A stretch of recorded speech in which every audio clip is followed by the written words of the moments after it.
आषाढ़ मास में क्या ना करें। इस महीने में शराब, मांस, तामसिक भोजन, अशुद्धि नहीं करनी चाहिए, दूसरे के भोजन को करने से बचना चाहिए, विवाद या झगड़ा नहीं करना चाहिए, किसी के प्रति नकारात्मक विचार नहीं रखने चाहिए। आषाढ़ मास में झाड़ू खरीदना अशुभ माना जाता है क्योंकि इससे घर में नकारात्मकता बढ़ती है। तो आषाढ़ का महीना शुरू होने से पहले झाड़ू खरीद लीजिएगा।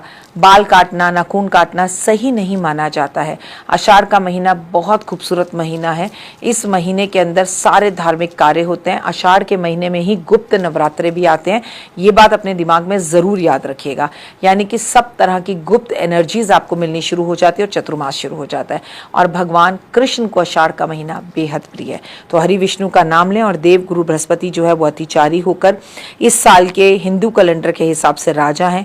अगर आषाढ़ के महीने में हरि विष्णु की आप पूजा कर लेते हैं, सतरनुगान की कथा कर लेते हैं, विष्णु मंदिरों में चले जाते हैं और लगातार जाके दिया जलाते तो ओए होए ओए होए ओए होए, यकीन माने कि लक्ष्मी स्थिर रूप से आपके घर में वास करती है। नमस्कार, जय माता दी। कैसे हैं आप? मैं आपकी अपनी डॉक्टर वायरा की 21, 22, 23, 24 और 25 जुलाई को आ रही हूं अहमदाबाद। और अहमदाबाद के बाद मेरी आपकी मुलाकात होगी सूरत में। तो अगर आप मुझसे अहमदाबाद और सूरत में मुलाकात करना चाहते हैं तो मेरे दिए गए इन नंबरों पर तुरंत कांटेक्ट करें और अपने घर का वास्तु करवाएं, अपने घर की कुंडली दिखवाएं, अपने घर में मुझे बुलाएं। अगर आप मुझसे मिलकर अपने टैरो करवाना चाहते हैं, अपनी जन्म कुंडली के बारे में बात करना चाहते हैं, क्योंकि अहमदाबाद से लगातार हमें कॉल आ रहे थे, तो इस बार हमारा विजिट रहेगा 21, 22, 23, 24 और 25 जुलाई को अहमदाबाद और सूरत। तो तुरंत आप अपनी अभी के अभी अपॉइंटमेंट मेरे साथ फिक्स करवाइए। जय माता दी।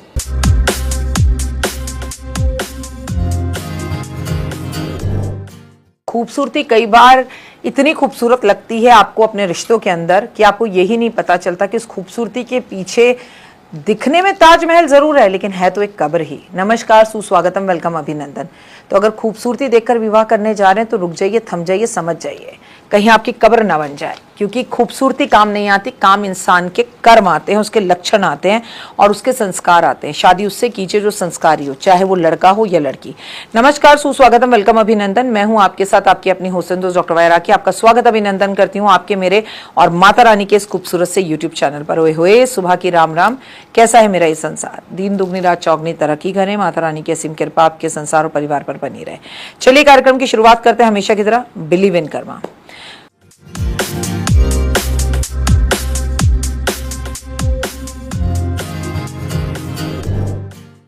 उफ, बहुत बड़ा था इस बार जेठ का महीना, इतना बड़ा था कि खत्म ही नहीं होने का नाम ले रहा था। लेकिन अब फाइनली हम आषाढ़ मास में पहुंच गए हैं। आषाढ़ मास में क्या करें क्या ना करें और आषाढ़ मास का महीने में आखिर होता क्या है, आषाढ़ मास का महीना समर्पित किसको है। आज अपनी इस वीडियो में आषाढ़ मास से जुड़ी हुई हर बात मैं आपको बताऊंगी। तो बिना वक्त गवाए हम अपना कार्यक्रम शुरू करते हैं। चलिए, हिंदू कैलेंडर का चौथा महीना आषाढ़ का महीना है। अपने आध्यात्मिक महत्व के लिए अत्यधिक पूजित है और मानसून की शुरुआत का प्रतीक भी है, यानी कि रोमांटिक भी है।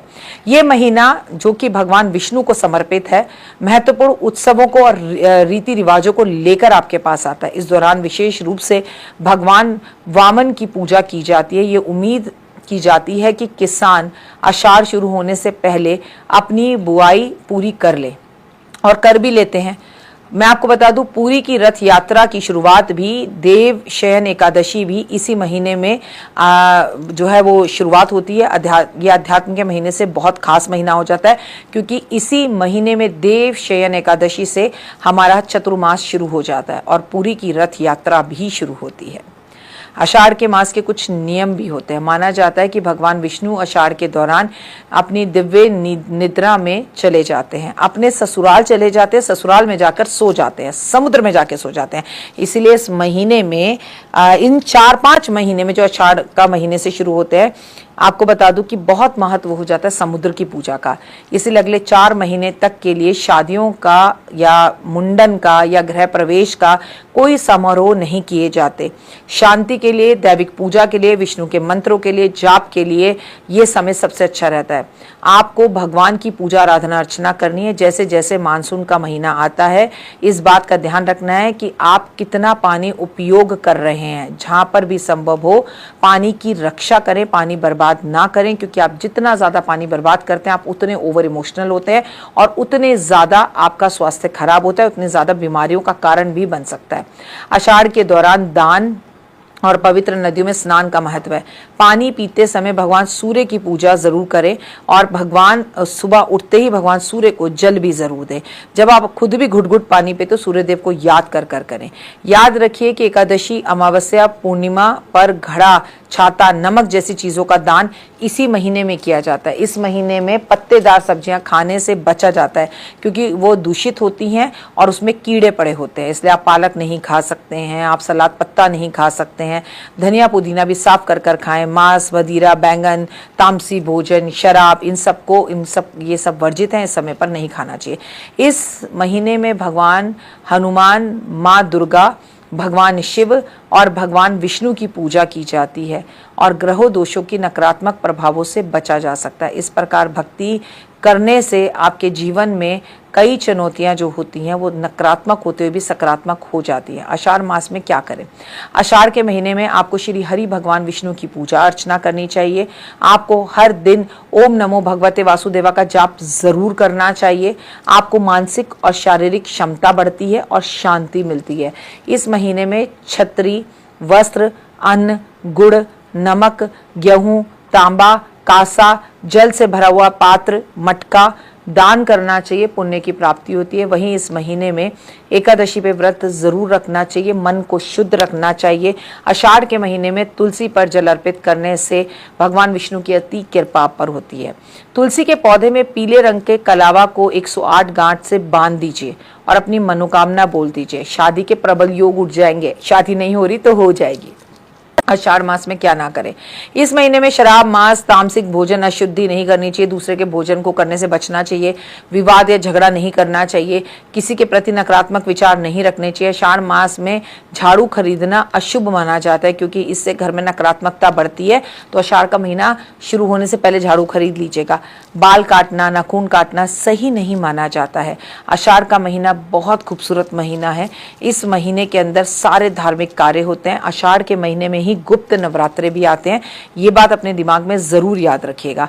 यानी कि सब तरह की गुप्त एनर्जीज आपको मिलनी शुरू हो जाती है और चतुर्मास शुरू हो जाता है। और भगवान कृष्ण को आषाढ़ का महीना बेहद प्रिय है। तो हरि विष्णु का नाम लें और देव गुरु बृहस्पति जो है वो अतिचारी होकर इस साल के हिंदू कैलेंडर के हिसाब से राजा हैं। अगर आषाढ़ के महीने में हरि विष्णु की आप पूजा कर लेते हैं, सत्यनारायण की कथा कर लेते हैं, विष्णु मंदिरों में चले जाते हैं और लगातार जाके दिया जलाते तो ओए होए ओए होए ओए होए, यकीन माने कि लक्ष्मी स्थिर रूप से आपके घर में वास करती है। फिलहाल मुझे दीजिए इजाजत। अपना और अपना करके खास ख्याल। जय माता दी। तो देख ली वीडियो, कैसी लगी? पसंद आई? चलिए, हो सकता है किसी को पसंद ना भी आई हो, लेकिन अगर हृदय से आप इन उपायों को करेंगे तो आपका फायदा जरूर होगा। बहुत मेहनत करते हैं हम ये वीडियो बनाने के लिए, और मैं ही नहीं सब। तो अगर अभी तक आपने मेरे चैनल को लाइक, सब्सक्राइब, शेयर नहीं किया, जरूर कर लें। अगर आपको किसी भी तरह की कोई जानकारी चाहिए या आप चाहते हैं आपकी बताई हुई वीडियोस मैं बनाऊं, तो आप यकीन मानिए हमारे नंबर आपको सारे वॉलपेपर पर दिखाई देंगे। इन सब नंबरों पर आप हमें तुरंत कॉल करें और कॉल कर कर आप हमें मैसेज करें, व्हाट्सअप करें कि क्या वो विषय है जिस पर मैं आगे वीडियो बनाऊं। आप जो विषय मुझे देंगे उस पर मैं वीडियो बनाऊंगी। और हाँ, रुकिए, जाइए मत। आप में से बहुत से लोग मेरी इन वीडियो को रोज देख रहे हैं लेकिन चैनल सब्सक्राइब नहीं कर रहे और